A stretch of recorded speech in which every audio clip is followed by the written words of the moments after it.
My name is Arthur, and I've lived in this little town of Oakhaven my whole life. It's the kind of place where everyone knows your business, but they also know when to bring over a casserole without asking. I'm a simple man. Worked at the mill for 40 years, fixed things around the house, tended my small garden. My first wife, Martha, bless her soul, she was the light of my life. We never had children of our own, a quiet sadness we carried together. When she passed from the flu, a part of me went with her. The quiet in the house was too loud after Martha. So, a few years later, when Sarah breezed into town, all bright smiles and easy laughter, she was like a sudden spring after a long winter. She was younger than me, full of dreams that Oakhaven couldn't quite hold. She had 2 little ones from a previous relationship that hadn't worked out, Leo, who was about 8, and Mia, a little sprite of 6. Their eyes were big and wary when I first met them, but kids are honest. They saw I wasn't a threat, just a lonely old man who liked the sound of footsteps in the house again. Sarah and we got married. It wasn't the fireworks I had with Martha, more like a comfortable fire on a chilly night. I loved Leo and Mia as if they were my own blood. Leo was quiet, thoughtful, always tinkering with broken things, much like me.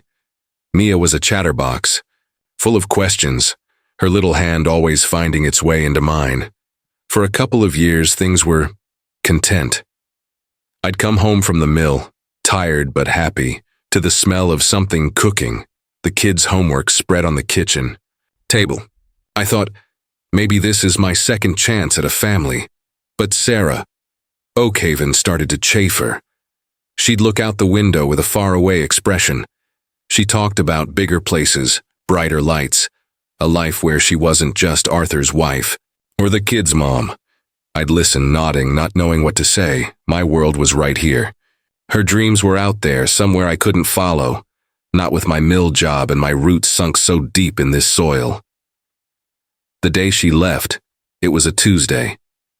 I remember because I'd just been paid, and I'd bought a small bag of licorice for Mia, and a new whittling knife for Leo. I came home, the house was too quiet, a different kind of quiet than after Martha.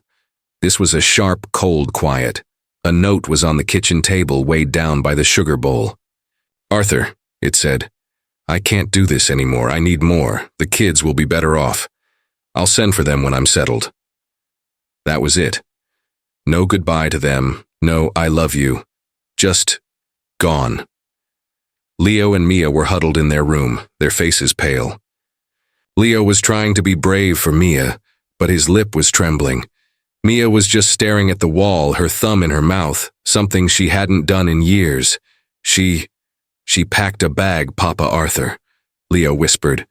She said she was going on a trip. My heart broke. Not just for me, but for these 2 little souls who'd already known upheaval. "A trip," I repeated, trying to keep my voice steady. "Well then, we'll just have to manage on our own for a bit, won't we? When I'm settled." Those words echoed, but no letters came, no phone calls. Weeks turned into months. The money I had from the mill wasn't much, but I'd always been frugal. Now frugal became a whole new art form. Sarah had taken what little savings we had. The first winter was the hardest. The old furnace in the house groaned and wheezed, and sometimes it just gave up. I'd pile blankets on the kids' beds, heat bricks in the oven to wrap in towels and tuck by their feet. We ate a lot of potato soup. I learned to stretch a chicken into 3 meals, then use the bones for broth for a 4th. Leo, bless him, started doing odd jobs for Mrs. Henderson down the street, weeding her garden, taking out her trash, for a few coins. Mia would help me sort beans or shell peas, her little face serious with concentration. They never asked about their mother directly, not after the first few weeks. But I'd see it in their eyes. Mia would sometimes draw pictures of a smiling lady with bright hair, then quickly hide them. Leo would get quiet and withdrawn, staring out the window just like Sarah used to, and it would send a shiver of fear down my spine. "She's not coming back, is she, Papa Arthur?" Leo asked one night. After Mia was asleep.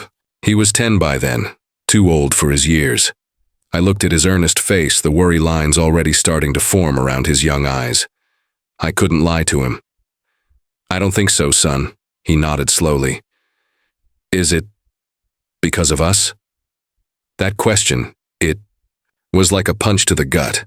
"No, Leo, never. It was about her, son, not about you or Mia. You two are the best things that ever happened in this house, you hear me?" He gave a small, shaky nod. The townsfolk, they mostly looked on with pity. Some offered help, a bit of mending from Mrs. Gable, an extra loaf of bread from Mr. Peterson at the bakery. But there were whispers, too. Poor Arthur saddled with those kids. She just up and left them, can you imagine? It stung, but I held my head high for Leo and Mia. They didn't need to carry that shame. Years passed, slow, hard years. I got older. My back ached more from the mill work. Leo grew tall and strong, his quiet nature solidifying into a dependable resolve. He was smart, too. He'd borrow books from the tiny town library, devouring them. Mia blossomed, despite everything. She had a kind heart, always looking out for others. Her mother's easy laugh, but with a depth Sarah never possessed. We weren't starving, not anymore. We managed. I taught Leo how to fix things, how to chop wood, how to be a good man. Mia learned to cook and bake from Martha's old recipe book, her biscuits almost as good as Martha's. Our little house, though shabby, was filled with a quiet kind of love, a love born of shared hardship and unwavering support. The mill started, laying people off. My turn came sooner than I expected. The severance pay was a joke. Panic set in. How would I keep us going? Leo was in his last year of high school, top of his class. Mia was just starting, bright as a button. They had futures. I had to make sure of that. Then a letter arrived. Not from Sarah, it was from a lawyer in a city far away. It turned out Sarah's estranged aunt, a woman Sarah hadn't spoken to in decades, had passed away.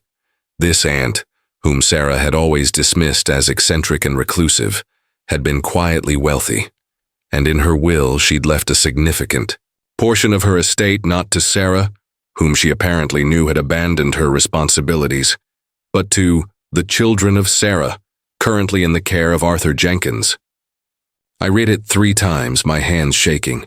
Leo read it over my shoulder, his eyes wide. Mia just looked confused. "What does it mean, Papa Arthur?" she asked. "It means," Leo said slowly, a strange light in his eyes, "it means things might change." And change they did. It wasn't a king's ransom, but it was enough. Enough for good colleges, enough for a fresh start, enough to lift the constant grinding weight of worry that had been my companion for so many years. Leo got a scholarship to a top engineering school on top of the inheritance. And Mia, a few years later, went off to study medicine. The house felt empty again, but this time it was a proud kind of emptiness. I'd write them letters, long rambling things about my garden and the goings-on in Oakhaven. They'd call every Sunday. Leo, always practical, helped me set up a small workshop in the garage where I could do repairs for folks in town, bringing in a little extra money and keeping my hands busy. Mia would send little care packages, cookies she'd baked, a new warm scarf she'd knitted. They never forgot where they came from, or the hard years. But they didn't dwell on them either. They were building their futures bright and shining. I was just Arthur back in Oakhaven, tending my garden, content in their happiness. Then came the news. Oakhaven was having its centennial celebration, a big to-do. Parades, a town picnic, a gala dinner at the newly renovated town hall. They were inviting back anyone who'd ever lived in Oakhaven, anyone with ties. My kids, Leo and Mia, they were coming. They'd pooled some of their now considerable resources. Leo was a successful engineer with his own firm, Mia, a respected pediatrician, to sponsor a new wing for the little town library. The Jenkins Wing, they were calling it, in my honor. I protested, of course, said it should be in their name, but they wouldn't hear of it. The day of the gala arrived. I put on my best suit, the one I'd worn to Martha's funeral, and then to my wedding with Sarah. It felt a bit tight across the shoulders. My hands, gnarled from years of work, felt clumsy trying to tie the tie Mia had sent me. The town hall was buzzing. People I hadn't seen in years. Mayor Thompson, looking older but still hearty, clapped me on the back. "Arthur, good to see you. Your kids, they've done this town proud, you know. You raised them right." I just smiled, a lump in my throat. "They raised themselves mostly, Mayor. They're good kids." And then I saw them. Leo walked in first, tall and confident in a well-cut suit that probably cost more than I made in 6 months at the mill. He had a kind smile, his eyes crinkling at the corners, just like mine did. He wasn't the gangly, worried boy anymore. He was a man, accomplished and secure. Mia was on his arm, my little Mia. She was breathtaking. A simple, elegant dress, her hair done up softly. She had that same bright smile she always had, but now it was backed by a quiet strength, a compassion that shone from her. They looked like they belonged on the cover of a magazine.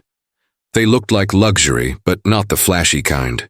It was an earned luxury, a quiet confidence that came from knowing their own worth. My heart swelled so much I thought it might burst. I started towards them and they saw me, their faces lighting up. "Papa Arthur!" Mia cried, rushing forward to hug me, careful of my old bones. "Dad," Leo said, his voice thick with emotion, gripping my shoulder. We stood there for a moment, the three of us, a little island in the bustling room. All those years of potato soup and mended clothes, of cold nights and whispered worries, they faded away, replaced by this fierce, overwhelming pride. And then, across the room, near the refreshment table, I saw her, Sarah. I hadn't seen her in nearly 20 years. Time hadn't been as kind to her. Her hair was still bright, but it looked brassy, harsh.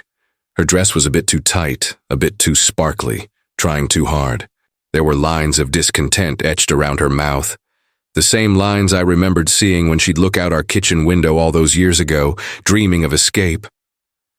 She was holding a glass of punch, her eyes darting around the room, a sort of restless, hungry look in them.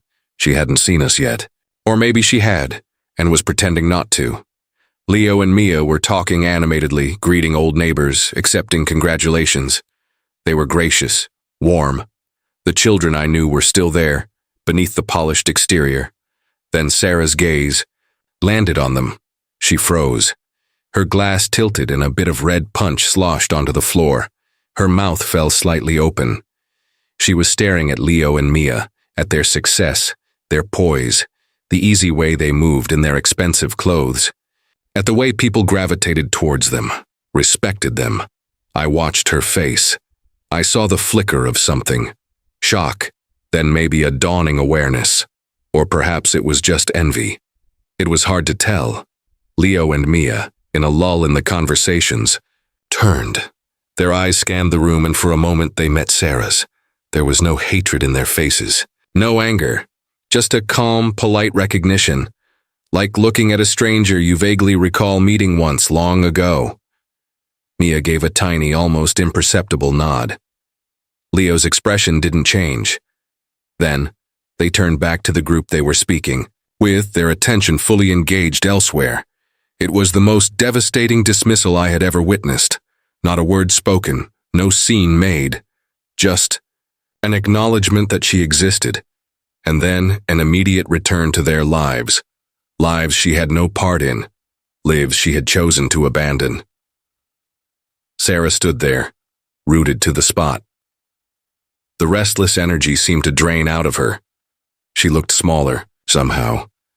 The bright smile she usually wore for public consumption was gone, replaced by a bewildered, almost pained expression. She looked from them, radiant and surrounded by admirers, to me, their old, simple Papa Arthur, the man they still called Dad, the man they had honored. And I could only watch. I watched as the realization seemed to hit her, the full weight of what she had thrown away. Not money, not luxury. She had chased that, and from the looks of it hadn't quite caught the version she wanted. No, she had thrown away them. Their love, their childhood, the chance to be part of their incredible journey. She had left them to suffer, or so she probably assumed they would. And they had returned, not in bitterness or revenge, but in a quiet, shining triumph that she could never touch, never be a part of. She put her punch glass down, her hand trembling slightly. She looked around as if suddenly realizing she was out of place, an unwelcome ghost at a feast she wasn't invited to. Her gaze met mine for a fleeting second. There was no apology in her eyes, not that I expected one, just a kind of hollow emptiness. Then she turned and slipped out of the hall, unnoticed by most. Later that evening, after the speeches, after the unveiling of the plaque for the Jenkins wing, Leo, Mia, and I sat on the porch of my little house. The same porch where Mia used to cry for her mother, where Leo used to sit silently, whittling away his worries. "She was there tonight, you know," Mia said softly, looking out at the fireflies winking in the twilight.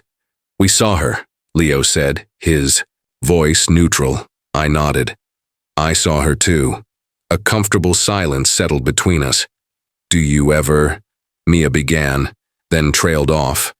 "Wonder what if?" Leo finished for her. He shook his head. "No, not really.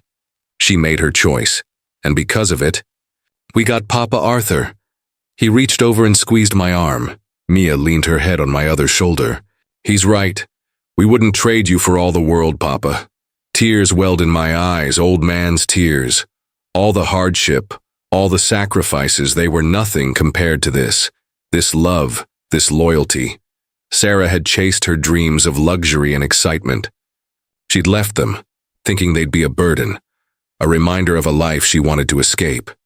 They had found their own way, built their own success, their own luxury.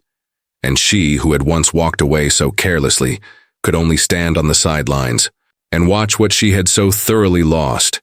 I didn't feel triumph, not in a mean way, just a deep, quiet satisfaction. A sense that life, in its own way, had balanced the scales. My kids were happy, they were good, they were loved, and they loved. That was more luxury than any amount of money could buy, and it was all mine. Sarah could only watch and perhaps finally understand what true wealth really was. And I, Arthur, the simple man from Oakhaven, I knew I was the richest man in the world.